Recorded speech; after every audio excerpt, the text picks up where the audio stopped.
Salut les gars, j'espère que vous allez bien. Je reviens aujourd'hui, lundi, le 9 février, pour vous faire cette vidéo concernant les supports et résistances. C'est, c'est une notion très importante en trading. C'est quoi un support et une résistance? En gros, un support, c'est une zone où les prix s'arrêtent de baisser. Vous comprenez? C'est-à-dire que lorsque le prix baisse et ça arrive à un certain niveau, ça s'arrête.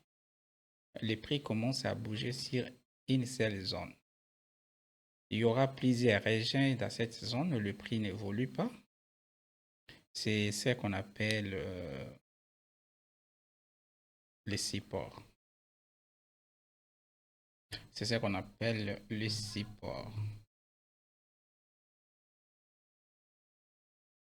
Ok, c'est comme je disais, c'est une zone où les supports, c'est une zone où les prix a tendance à s'arrêter. C'est-à-dire que lorsque le prix baisse, ça arrive à un certain niveau, ça ne baisse plus encore. Et c'est cette zone-là qu'on appelle ça le support. On peut voir un exemple à partir d'ici. Le prix a baissé et arrivé à ce niveau, le prix est arrêté. Le prix n'a pas baissé. À partir d'ici, nous avons cette zone ici où le prix n'a pas évolué. Quand ça arrive sur cette zone, ça remonte. Quand ça arrive sur cette zone, ça remonte. Donc, du coup, ici, le prix a formé ce qu'on appelle les supports. Les supports. Voilà. Là, on a un support très bien créé à ce niveau-là. Et le support, ça s'est créé pendant la tendance baissière. Quand le marché part vers la direction baissière et quand ça s'arrête, ça stagne, ça crée la zone. C'est cette zone-là qu'on appelle ça support. C'est dans la direction de la tendance baissière. Vous allez remarquer que le prix, à ce niveau ici, le prix a formé plusieurs régions à ce niveau. Vous voyez, il y a plusieurs régions, le prix baisse et quand ça arrive là, ça remonte et tout. Il y a 3 fois que le prix a réagi sur cette zone. C'est ce qui forme les supports de cette zone. Donc après ce mouvement baissier, une impulsion baissière, arrivé là, le prix s'est arrêté et ça formé ce qu'on appelle un support. Et là, qu'est-ce qu'on va faire? On va épée allonger ça. Voilà.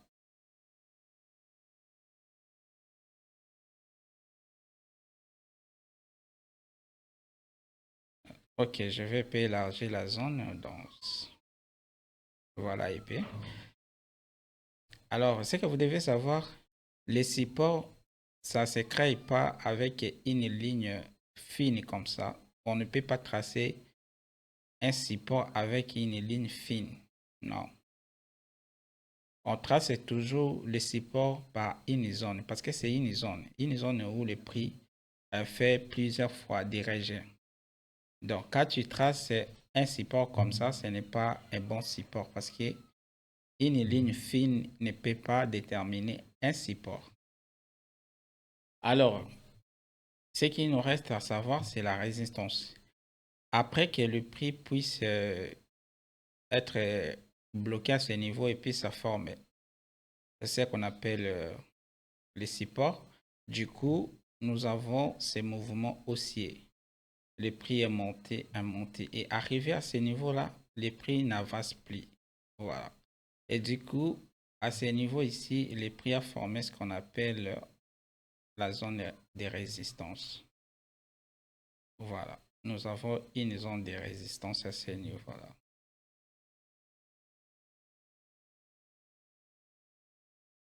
nous avons une zone de résistance. Voilà. Vous allez remarquer que sur cette zone, le prix a réagi combien de fois ici? La première fois, la deuxième fois, la troisième fois et la quatrième fois. Donc, si pendant quatre fois, le prix bouge sur une seule zone, ce qui veut dire que le prix s'est arrêté à aller de l'avant. Le prix s'est arrêté à monter après cette impulsion. Voilà. Le prix s'est arrêté et du coup, ça a formé une résistance. La différence est que au-dessus, nous avons ce qu'on appelle résistance. La résistance, ça se crée.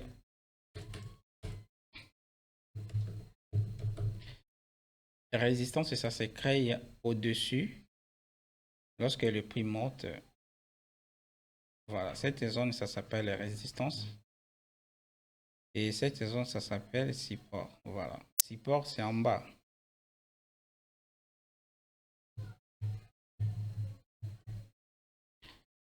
Voilà. Et là, nous avons support et nous avons résistance au-dessus. Vous voyez? C'est comme ça, ça fonctionne. Alors, qu'est-ce qu'on va faire? Après avoir créé ces zones, vous allez remarquer que le prix a encore baissé. Arrivé ici, sur cette zone de résistance et de support, le prix a fait plusieurs fois de mouvements ici, mais malheureusement que ça n'a pas tenu et le prix a monté tout petit peu. Donc, les supports avaient vraiment bloqué les prix et ensuite le prix a monté un tout petit peu, ce qu'on appelle la correction. Ensuite, le prix est baissé fort pour casser cette zone. Ça se passe toujours comme ça sur cette zone. Les prix baissent toujours avec force pour casser la zone. Voilà. Les prix cassent toujours, descendent toujours par une forte impulsion pour casser la zone des supports ou soit ça monte avec force pour casser la zone de résistance. Après la casse, vous allez remarquer qu'à ce niveau, les prix n'avancent plus. Voilà. Les prix a encore formé un autre support à ce niveau. Donc, si on pourrait élargir ça et tout, voilà. Le prix a formé encore un autre support à ce niveau-là et puis le prix monte.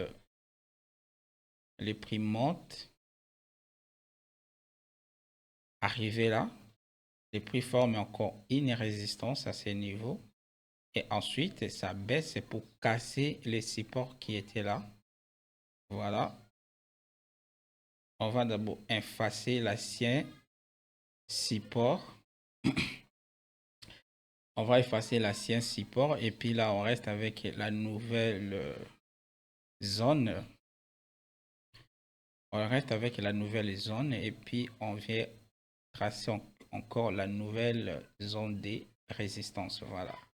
Ça, c'est une zone de résistance. Et ça, c'est la zone des supports en bas. Comme nous sommes dans la tendance baissière, les prix cette fois-ci, après avoir formé une zone de résistance à ce niveau, ensuite le prix est baissé pour casser la zone, pour casser les supports. Voilà. Pour casser les supports. Le prix est baissé et puis ça a cassé les supports. C'est comme ça que vous devez commencer à analyser les marchés. La correction et voilà, après la correction, le prix continue à baisse. Arrivé ici, le prix arrêté et là, ça forme encore une autre zone de support à ce niveau. Voilà. Nous avons encore une zone de support à ce niveau ici. Une nouvelle zone de support vient d'être créée. Voilà. Ah, voilà. Support créé à ce niveau ici. Et ensuite, le prix, qu'est-ce qui s'est passé? Le prix est monté. Le prix est monté pour chercher la zone de résistance ici. Et la zone de résistance ici. Support après la cassure, ça devient résistance. Et résistance après la cassure, ça devient support. C'est une notion très importante que vous devez comprendre. Voilà. Après la montée, après cette montée ici, le prix est arrivé sur cette zone de résistance. Ensuite, le prix, qu'est-ce qui s'est passé? Le prix a tellement baissé et puis là, ça vient casser carrément cette zone de support. Après la cassure des zones de support, qu'est-ce qui s'est passé? Le prix a corrigé pour venir tester la zone de support qui est devenue une zone de résistance. Donc, après la cassure, il y a eu correction. Voilà. Après la cassure, il y a eu correction. Le prix est venu tester la zone de support. Après la cassure, cette zone devient une résistance. Et qu'est-ce qui s'est passé? Comme le prix a testé la zone de résistance, et puis le prix a baissé fortement. Ensuite, qu'est-ce qui s'est passé? Il y a eu une montée jusqu'à casser la zone ici. Après la cassure de la zone, qu'est-ce qu'on fait? On ne fait rien. On va attendre que les prix puissent créer des nouvelles zones de support et résistance. Là, on peut directement identifier cette zone ici comme zone de support, là où le prix s'est arrêté. Et puis celle-ci, comme nous avons une zone de résistance là. Là, on doit effacer l'ancienne zone parce qu'elle est déjà cassée. On doit effacer ça, voilà. Ici, on va juste élargir. Voilà. Et ici, ce que vous devez remarquer est que le prix est venu toucher la zone ici. Il y a eu cassure. Ensuite, le prix est remonté. Et on va voir comment le prix a réagi sur cette zone de résistance. On va élargir la zone. Et là, on peut remarquer que le prix n'a pas atteint la zone de résistance qui est là. Et du coup, ça part à la baisse. Donc, lorsque le prix monte, ça crée des zones de résistance et des supports. Lorsque le prix monte, ça crée des zones de support, des résistances plutôt. Et quand ça baisse, ça crée des zones de support. Ici, on peut remarquer qu'il y a une zone de support qui a été créée à ce niveau-là. Voilà. La zone, elle est là. Cette zone a été cassée. À ce niveau-là, que la zone a été cassée. Cette zone de support ici a été respectée. Elle a été testée encore à ce niveau. Voilà. Maintenant, pour acheter ou vendre, qu'est-ce qu'on fait? Lorsque le prix arrive ici, la zone de support, on doit placer un trade en vente à partir d'ici. On va vendre ici, on fait sell. Voilà. Sur cette zone, on va sell ici. Voilà. Sell. Quand le prix baisse, on gagne. Si le prix monte, et sur cette zone ici, on fait buy. Voilà. Dès que le prix entre sur cette zone ici, buy. Et qu'est-ce qu'on fait? On place le stop loss en bas ici.